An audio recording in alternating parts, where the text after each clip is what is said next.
Welcome back to Untitled Conversations. This is the podcast where we talk about everything faith, life, and the world as we know it. I'm your host, Joy, and we're back with another episode and another guest. Today, I got my boy Cam with me. Go ahead and introduce yourself to the people. Tell them where they can find you, all that fun stuff. All right. Hello, beautiful people. My name is Cam Moses. Some people, it kind of depends on where you met me at based off what you call me. Some people call me Cam Swoosh when I was playing ball. And most recently, people just kind of call me Cam the photographer or whatever wherever you met me at. She met me when I was just Cam. We met a while ago, it was for real. In elementary school, I was playing ball.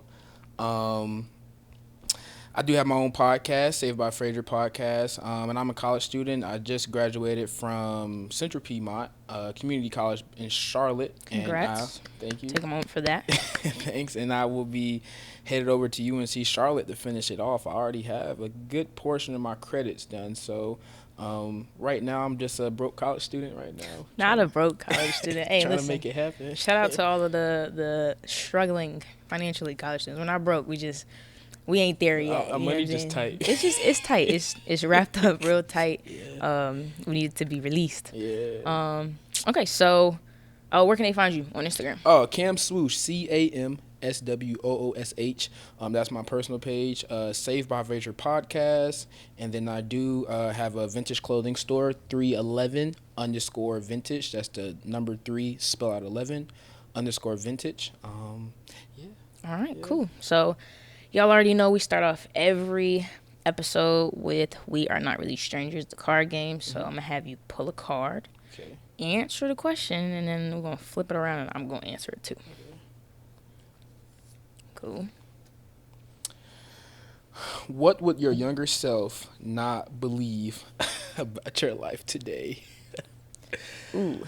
I think if I told my younger self pretty much that I'm gonna finish college, he would not believe, because I had goals to play professional basketball, and I did not want to do 4 years of college. I think college was just to play ball, and I wanted to go pro wherever that was at. I had no plans to finish, so definitely that. And then I think if you said I'd be a business owner as well, I wouldn't have believed, at least not this early in my life. I definitely wouldn't have believed you. I think younger me, when I thought of business, I thought of an older person. I'm 20 right now, so definitely not right now. Those are the biggest two things right now. Definitely those two things. Okay. Yeah. Let's see. My younger self would not believe this podcast was a thing. Younger me never thought I'd be like talking to people, if that makes sense. I don't think I would. I definitely didn't, because younger me, probably I had the passion to dance when I was younger. I danced from 3 to middle school. So younger me would probably think that, or I don't think I ever wanted to play basketball professionally, but it was just like a hobby to me, because my dad played basketball, my brother played basketball, so I watched them play, and I was like, okay, I like basketball.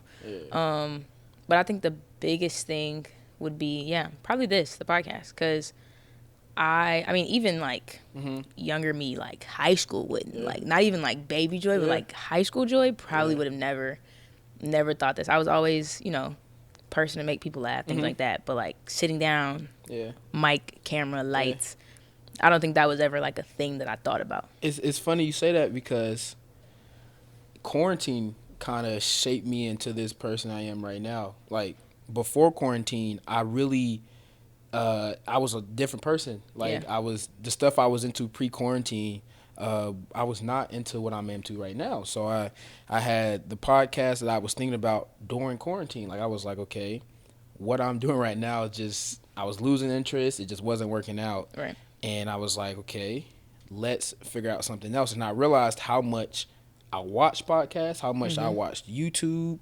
And I think over the course of the next 2 years, that side of me started expanding. And then I realized that I was talking to myself more in the shower, and I was like, I could really do this in front of a camera. So for sure. So I tried it out, and I like it. I like it. And see, I was the opposite. I was the opposite in some form, because I was like, I would post on my social media, like on my story, like just chatting, you know what I'm saying? Like, welcome to my TED Talk, and then just say, like, tell a story, you know, like, that was me. So it's like, in that aspect, I was like, okay, like, I could do, like, the social media thing. And technically, like, podcasting itself is, like, you have the social media clips, things like that.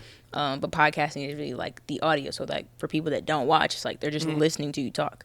And I definitely think that, I think like, it's funny you say that, because I think quarantine kind of changed a lot of our generation, because for me, I graduated, like, I was graduating high school in the middle of a pandemic, you know what I'm saying? I didn't get to walk. You had the car graduation? I graduated on YouTube, bro. Like, I watched my name go across the screen and then went to go pick up my diploma in a car parade, you know? So that in itself was just, like, a lot, but I think, like, just being in the house, you know what I'm saying, with like, I love my peoples to death. So, like, being in the house and just having a lot of that time to think and just, like you said, just be with yourself. But I really don't think, like, I never would have thought about podcasting if it wasn't for the Lord. Like, he literally was like, I got into watching more, found a couple that I liked, and I was like, okay. And then I started, when I kind of restarted my walk with Christ, people kept talking, and, like, I kept talking to people, and they were like, you, like, everybody says, like, oh my gosh, you have a podcasting voice. I'm like, I don't even know what that sounds like, because me personally, I don't like listening to my voice, but it's just like, I just kept hearing it over and over and over again. And so, like, after the Lord told me to start the podcast, I'm just like, dang, like, people keep saying I got a podcasting voice. I'm like, okay, well, and then here we are. So that definitely was probably the biggest thing that little me wouldn't believe. What's meant for you is meant for you. For sure, 100%. It's gonna come to you, whether you force it or even if you're not trying to make it happen. For sure. Like, I think I was trying to duck a lot of stuff growing up, and God wasn't allowing what I wanted to happen. It would make me so mad, because what I wanted to happen with my life wasn't happening. I wasn't even getting close to it. And I kind of just backed off, and I was like, okay, this is what it's going to be. And you gotta move in that faith for sure. Yeah. Because I definitely, when I tell you 3-year-old me, I was dancing.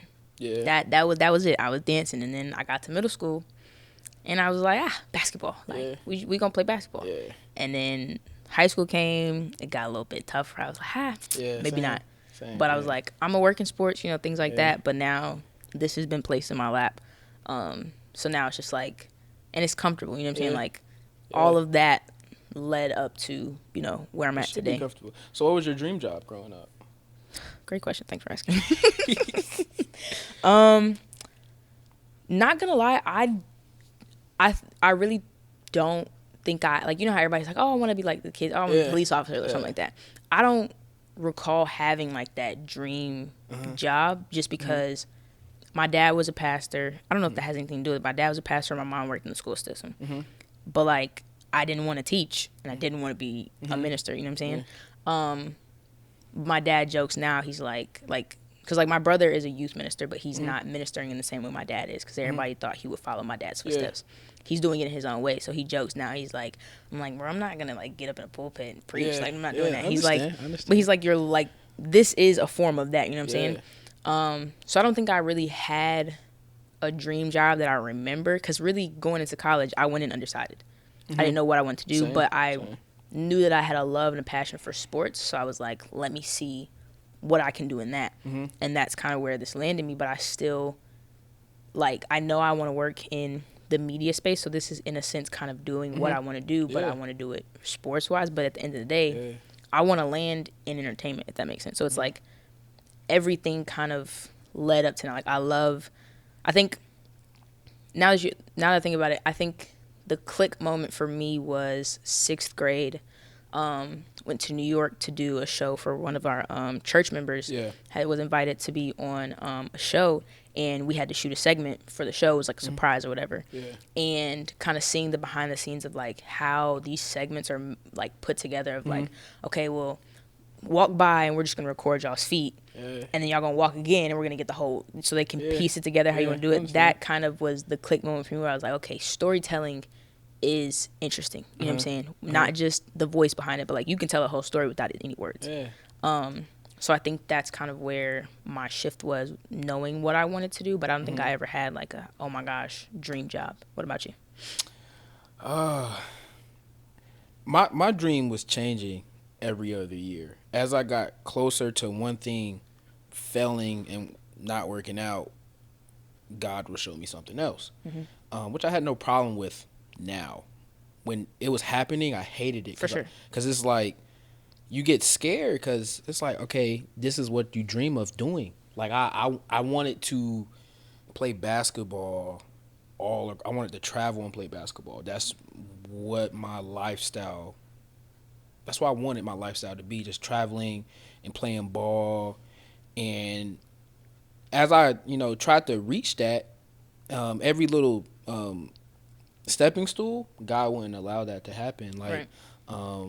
I got cut from JV as a freshman, and I was just like, that was weird because I played basketball since I was first grade or something like that. Yeah. So I was like, okay, what's going on? And every time I would try to get to the next level, it's a block. Yeah. But I had a sound mind, thank God, I had a sound mind to know that there's something out there for me. Right. I just had to figure out what that was. So I stopped prying at it, and I was like, I'm going to allow God to do his thing. So there was a night where I was talking to my dad, and my dad's a minister as well. Right. And we were in the car, and I was just crying. And I was like, what, like, what's going on? I'm in the 10th grade. I'm like, what's going on? Like, everything I want to do is not happening. And I see guys that's doesn't follow Christ, that literally is being taken care of by the world, which is very scary. For sure. But they're being taken care of by the world. And at the time, I didn't know that they were being taken care of by the world. All I knew was, like, they're living a life that I want. And I told my dad, I was like, this is not fair. Yeah. I pray every day. I read my Bible. I literally do what I'm supposed to do. And nothing good's happening to me. Yeah. And he was like, there's a Bible verse, which is my favorite Bible verse, Galatians 6:9, that says, don't grow weary in well-doing. So if you do not give up, you'll reap a harvest. And the moment he told me that, something clicked. I was like, okay, just don't give up. Yeah. And that was in 10th grade. So literally 6 years ago, I'm still living by that. But I kept living by that. Okay, don't give up. If I do not give up, something good's going to happen to me. So everything I do now, I just see the benefits of not giving up. Don't growing tired, not growing weary and stuff like that. And I'm not there yet. Yeah. Nowhere near there yet. But I can see that what I am about to step into is by far a lot better than any dream job or any potential career that I could have ever asked for. And I didn't see it coming. At all. Yeah. But I'm starting to see it now. But I'm glad that I did not give up. I'm glad that I stayed on the path of righteousness, because I could have easily just started letting the world take care of me. Yeah. Which is scary. A lot of people don't know what that means, letting the world take care of you, but it's very scary to know that when you die, God doesn't hold your future. Like, it's really scary. But that's what happens when the world takes care of you. So I'm glad in 10th grade my father told me that, and that was a turning point thus far in my life. And right now, I couldn't even tell you what's my dream job right now, but I'm walking in it, and For sure. I'm happy I am, and I'm starting to see little pieces fold together, stuff through college, stuff outside of school. Spiritually, I'm just seeing things unfold now, and I'm appreciative of it, for sure. Yeah. I think too, like, not limiting yourself to just that dream job can open up so many doors, because it's like you said, we both never really thought about like a dream job, right? And then this may be like, I feel like because we didn't have that dream job, we're both walking in what God has called us for this season. And this may not be like, this obviously isn't the end, but it's like there are different seasons, and having that dream job kind of puts a ceiling on things. It's like, okay, well, once, because a lot of times I hear people like, when they get to that dream job, they're like, well, where do I go? Because you limited yourself to just that ceiling. It's like, well, I made it, and it's like, well, we're here, but it's like, I understand. That's not, what the end of your life is for. So that was a good little intro there. I like that. Yeah. So the concept that I kind of want to talk about today was kind of sparked from a conversation we had previously. Just lighten your load is like the overarching topic. So I know we were talking previously about like a lot of times we kind of put extra weight on ourselves, extra pressure on ourselves, of things that God didn't necessarily give to us, but we took on ourselves, in a sense. And I actually found a scripture that I like. 1 Corinthians chapter 10 verse 13 says, no temptation has come upon you except what is common to humanity, but God is faithful. He will not allow you to be tempted beyond he will not allow you to be tempted beyond what you are able, but with the temptation he will also provide the way out that you may be able to bear it. So it's like, even if we do take on too much, right? He's never going to give us more than we can bear. And I think people hear that all the time, like, oh, God won't give us more than we can bear. But then on the flip side of that, it's like, when you're going through something, it's like, why, God, I can't. But it's like, at the same time, it's like, he gave you, everything happens to us for a reason, right? I agree. Yeah. And that saying of he will not give us more than we can bear is so true, because, I think a lot of times it's hard to see that when we're in the middle of it. It's too hard to see it, yeah. Like, when we're going through it, it's hard to see, like, that it, like, we can bear it. Yeah, we'll get through it, yeah. But on the other side of it, when you look back at it, it's like, dang, like, that was bad, but he still brought me through. So my question, I guess, would be, in a sense, if you don't mind sharing, what has been a time where you have been in, like, the midst of a storm and gotten out of it, or a time where, like, you felt like, because I think I also ask a lot of times, like, God, why? You know what I'm saying? Have you had any why moments lately, or any times where you felt like, I don't know if I'm gonna be able to bear this? I definitely have. I think I want to say it was getting closer to my senior year, or graduation. It was my senior year. I was getting through graduation, and it was around that time where I had to start figuring out if I want to go to college, if I want to, go to the Army, what I want to do. And at the time, I still work here. I was working at Walmart, and even then, they were like, well, you can start a career here. And I knew I didn't want to do that. And I didn't want to do the traditional go to college, 4 years and stuff like that. Just at the time, it just didn't really intrigue me at the time. So my dad and my parents was on me. They was like, you gotta figure out something. And I think at the time I was just so upset, because I was like, it's not even supposed to be like this. Like, I'm supposed to be on the way to playing pro ball. Like, I think I was fighting that so much. Like, this is not fair. Like, why do I have to decide to go to college right now? I don't even want to be doing this right now. Why do I have to decide of another future? And it was scary. Like, and I wish I had this mind I had now, to know that I'm young and everything's gonna be all right. Yeah. But you're not. Nobody's thinking about that when you're actually going through. For it. sure. Like I'm 18. I'm really fine. I was not thinking that. I felt like that my life was finna be over.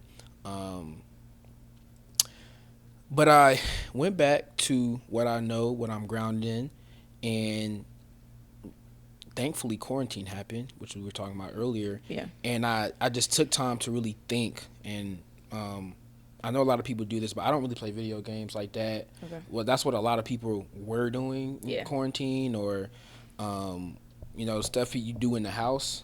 So I really had no time but to just think, but to just really imagine what I want my life to be like in the next few years. And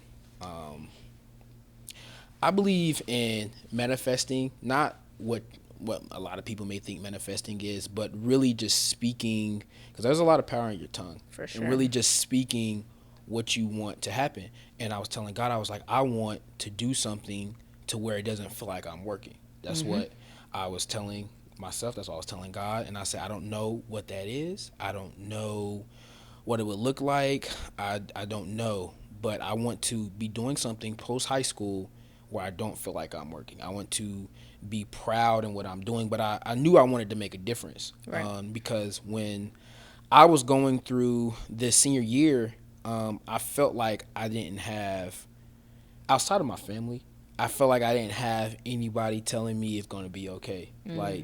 Like even the people I looked at, like we all got peers we look up to, and some people don't even know that there's somebody you look up to. But I had peers, like people I went to school with on the job that I looked up to.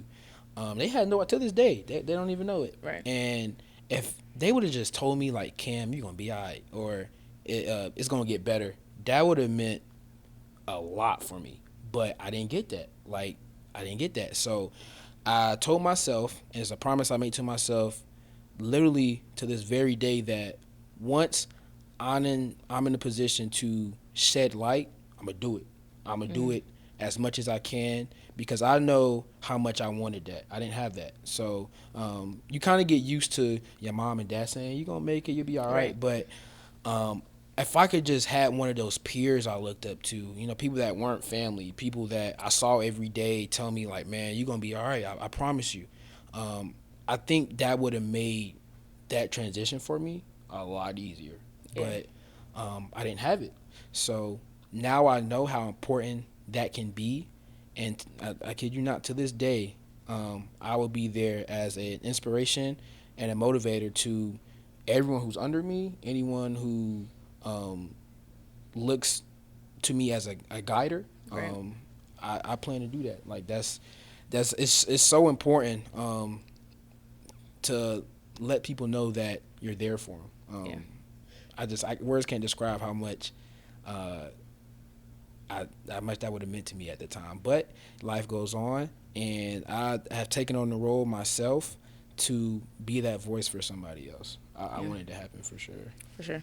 I can relate in some sense, because I think for me, graduating in the pandemic was hard. I think that was one of those times where, like, I think everybody experienced the pandemic differently, but I think for me, in the pandemic, also not being where I'm at right now in my walk with Christ, then if I had the mindset that I have now, then I think it would have been a lot easier. But again, everything happens for a reason. So I think that the pandemic was hard for me, or graduating in a pandemic was hard for me, because I'm just like, why am I in class? Like, you know what I'm saying? Like, I done worked 12 hard years of school, and I don't even get to, you know, go across the stage. Because then I also thought about it as, which I think we do often too, it's like we look at somebody else's experience and then we look at ours, and we're like, well, why them? Kind of how you said with like the basketball thing. Yeah.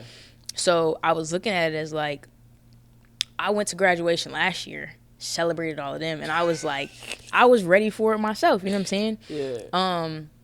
But I also think that time within the pandemic and that time of kind of a letdown made for like such a big comeback, if that makes sense. So like, it's hard to explain, but it's like during that time, I wish I had the mindset I had now, because that was it was a tough time where I'm like, bro, like I really watched myself on a screen, and that was it. You know what I'm saying? Like, that was kind of like a storm for me. But I think too, going through that and then going through freshman year was also a hard time, because being honest, I probably, looking back now, probably wouldn't have gone on campus freshman year. Yeah. But because it was 2020, I was like, bro, I'm just ready to get out the house, whatever. Yeah, I understand. I went on campus, and that was kind of like a second period for me where it was just me. Like, I had roommate, whatever, but during that time, I also lost a lot of friends. Like, that was kind of a period of separation, where in a sense he was lightening my load, because he's like, you have all these people on you have all these people in your phone, all this fun stuff that really are not providing anything for you, anything good. Where like I think in college too, we go into college thinking we got to have all the friends, Yeah. big circle, Yeah. got to be cool with everybody. Uh-huh. But it was a bunch of people from high school and a bunch of new people. Like the whole building, like buildings during the pandemic was like that was your friend group. Yeah. So I'm like, I got this big friend group. Cool, we're good. And looking back at it now, I'm like, he was like sit down. Like this is that time where like being that you are in a pandemic, there's no parties going on. There's none of this stuff that regular college experience is. He put me in a time of separation, and again, I was not in my walk where I am now. So it was just like I felt alone. Yeah, you know what I'm saying? Like it was just me. Second semester, I didn't have a roommate, so it was really just me. And I think that's kind of when I started to hear his voice more. But I think too, I was lighter. You know what I'm saying? Like I didn't have the negativity around me.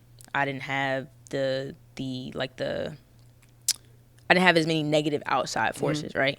So I think that was a good time for me, but I think that looking back on it now, I was heavy previously to it, and then I came out lighter. You know so what was it like? Because I had a situation like that as well, where people who I had been friends with for a long time, just things were happening to where the friendship was tested and even temporarily was extinguished.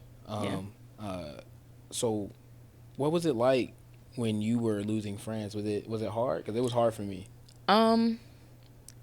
Yes and no, because I think I forgot who said it. I think it was Tyler Perry. He said some people are like your rocket boosters. Like as a rocket goes up, once it gets to a certain altitude, the boosters fall off. Yeah. I think that That's a good one. that was kind of like I think that was happening, and in a sense, kind of still is happening with some people. But I think in the moment, yes, it was hard because I came in to it first semester and I'm like, all right, bet, like we're turned, like let's go, it's college. You know what I'm saying? And by second semester, it was literally just me. You know what I'm saying? And in the moment, it hurt because you see, you know, people that you used to hang out with go do things without you. And for me, it kind of happened organically. It wasn't like it was definitely tested, but it wasn't like there was an argument and it was just like bye. It kind of just over time, hey, you want to come to the calf? Those messages stopped being exchanged. You know what I'm saying? I understand. Or even like recently, because at the end of the day, where there's a hole in your life, God will fill. You know what I'm saying? So over the last year, probably to this date, over the last year, the place that I thought was empty, or the place that those friends were holding, was filled with people that I didn't need in my life anymore. You know what I'm saying? For where I'm going, for where my walk with Christ is going, for where my life is going, if I still had those people, it would have blocked all of the friends that are fruitful in my life now. You know what I'm saying? So it's like God will create space where he wants to put something else. You know what I'm saying? So if I would have tried to hold on to those friendships, would I have the friends I have now? So that's kind of the perspective I look at it from now, where it's like, okay, well, if they were still here, would I be where I'm at, and would I have missed out on the relationships I have now? Because I have so many great relationships in my life now, friendships, now that I'm looking back and I'm like, okay, like, in a sense, it was kind of like a good swap. Like, thank you, Lord, for the swap. You know what I'm saying? But I think that, like I said, everything that God does is intentional. He's a very intentional God. So, like I said, like, yes, in the moment, it hurt, but it's like now looking back on it, I'm like, okay, well, look at this person. It's like, if I kept this person from my past, would this person be here? You know what I'm saying?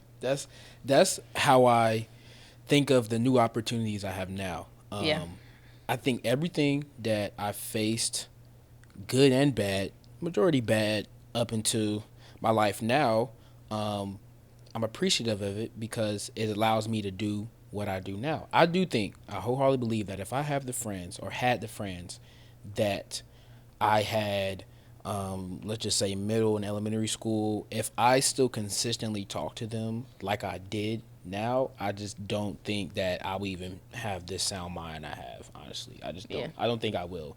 But going through it, I just didn't see a life without them, and it took people close to me to help me get through it, because it was just, to me, I ain't gonna lie, it was scary. Like losing friends, like, for sure, people you talk to every day. And I think the worst part for me was that you see them doing good, and it just hurt. I was like, bro, that used to be us. So that took a toll on me for sure. But now I go with the flow. I allow things to happen, because I do believe that God holds our future, as the Bible says. He holds our future. Mm-hmm. Whatever we have, whatever we're, how can I say this? Whatever we have planned, that's not a good way to put it. I'll spin a block on that one. But let me see, because I think I may know. Like, so, because I heard a phrase the other day. Yeah. It was like, whatever plan we have for our life, God laughs at it because he has a different plan. There you go. Yeah. And that's what had been happening to me. But I'm grateful for where I'm at right now. I am. Yeah. And I still really don't know, like, what it's going to be like in 2 months, in 3 months. Like, I don't know. But it's exciting to know that God's going to show that to me. Like, sure. I take it on. I pride myself in what's yet to come. Because I ain't going to lie. I used to be scared. I used to be afraid of not knowing. Yep. And that's when faith comes in, and I really sat down to learn about what faith is, mm-hmm. and believing in things unseen, because you hear that all the time growing up, especially you, if you're a PK, you hear that all the time. But newer me, like now, I literally had to sit back and realize what faith really is. Peace and love. Like, I always, at the end of my podcast, I say peace and love. Like, I literally had to know what that means, and knowing what it means now, it inspires me. Like, it's an inspiration to myself to know that believing things unseen can actually happen. And then once God actually allows something to happen, it's just a motivator saying, yes, I can do it now. What's next? Like, I ask God all the time, like, what's next? Show it to me. And I honestly, man, I don't care how long it takes anymore. Like, I used to be upset too, waiting for like a blessing. Yeah. Because it takes so long, especially if you're doing what you have to do as a Christ-led person. Like, if you're doing what you have to do, being a good steward, reading your Bible, praying, upholding your part of the commandments, it hurts not to see your blessing sometimes, because there's still a humanistic side to everything. Sure. Like, you can be spiritual and religious all you want, you're still human. And there's still a humanistic side that would be touched. That's something my dad told me. He said, you can holler and do all this you want, but you're still human. We're still human. God still allows us to be human. We'll have our human feelings. So that's actually the side that the enemy touches, is your humanistic side. It's really hard for the enemy to kind of touch your spiritual side, your religious side. The enemy goes for your humanistic side. That's the side that's closest to him, because mm-hmm. it's a part of the world. Yeah. Once we, die and go to heaven, we're no longer human. Yeah. Our flesh stays down here. So that's the side that he tries to touch. And my father, he would always tell me that. He was like, are the humanistic feelings, you have to learn that is not of God. Anything bad is not of God at all. But it's all temporary too, though. Like, it's never, that's why I think, like, acting off of emotion. So, like, if a situation happens and we act off of an emotion, like, without actually, like, it's everything we do is obviously, there's going to be emotions evoked. You know what I'm saying? Mm-hmm. But taking those actions off of emotions is what lands people in those bad situations, mm-hmm. because it's like, emotions are temporary. Yeah. Like, all of your feelings are temporary. I tell people that all the time when they're upset. I'm like, that's a temporary emotion you're having right now. And I can't even expect people to see where I'm coming from, but that's the first thing I tell somebody when they're upset. I said, that's a temporary emotion you're having right now. Just let it pass by. And it's kind of hard for them to see it, even when I get mad. For sure. I'm able to actually tell myself, okay, this is a temporary emotion. It took a while for me to get like this, though, but I'm able to tell myself now, this is a temporary emotion. Everything's going to be all right. And you give me a good hour, I'm good. Yeah, because we talked about that on another episode, like being able to, because at the end of the day, having those temporary, like if you're angry, that's all temporary, but you're able to get yourself out of that. Like being able to give attention to the positive mindset. Because at the end of the day, you got two sides. You have you have like a negative thoughts in your mind, and you have positive thoughts in your mind. So it's like, if I'm angry, let me find a way to control that by giving attention to everything that's opposite of that. You know what I'm saying? So instead of I always talk about myself and my road rage. I have really bad road rage because people make me mad. People can't drive. It's okay. Yeah, they can. Like somebody cuts you off, right? Instead of me instantly just laying on the horn, it's like, they cut me off, they didn't hit me. You know what I'm saying? Like bringing the positive out of it. And the Lord has been working on me in my road rage. Shout out to him. Cause God bless. But I think at the end of the day, I know I made a note of something where I made a note basically saying stay in the position that God called you to, because everything has balance. And when things become unbalanced, when there's too much weight on one side as opposed to the other. And I've really been trying to live by that lately, because I think that a lot of times, especially in this generation, we take on other people's emotions, we take on other people's problems, we take on other people's views of us and things like that, when that was never the position we were supposed to be in. Like God called us to be in the position we're in today, but he didn't necessarily tell you to take on your friends' emotions. You know what I'm saying? Whereas, okay, now I have to deal with my emotions and their emotions. So now I'm unbalanced, which is where it feels like I need to like lift that off my shoulders. It's hard too. So I have a twin sister, and I'm on her about this all the time. She has such a big heart, which most people do. But when you have a heart that big, you cannot help but to help others, kind of stick your nose in someone else's business for the betterment of it, to you, to help for sure. Or to take on tasks that you can't handle. And I had to sit back and tell her, I was like, I know that sometimes this feels right, sometimes you can't help it, but you're getting burnout. Like burnout is real. For like, sure, 100%. I promise you, I've been working a full-time job since I graduated high school while being in college. Burnout is 100% real. And once I realized that I got my burnout, that's when I was realizing that I did have too much on my plate. And a lot of stuff I put on my plate, and when I allowed my plate to get unbalanced, it's stuff I was putting on my plate on my own. And I had to realize to allow God to put what he has on my plate, because I started my podcast at a time where I really shouldn't have started it at. And that was a lot, because when you're a one-man show, is you're bringing cameras everywhere with you, you're bringing tripods everywhere with you. I got lights in the car, doing everything. It was tough. And I had some conversations with some people who were listening, and they were like, because I started off with audio only, and then I went to the transition to in front of a camera.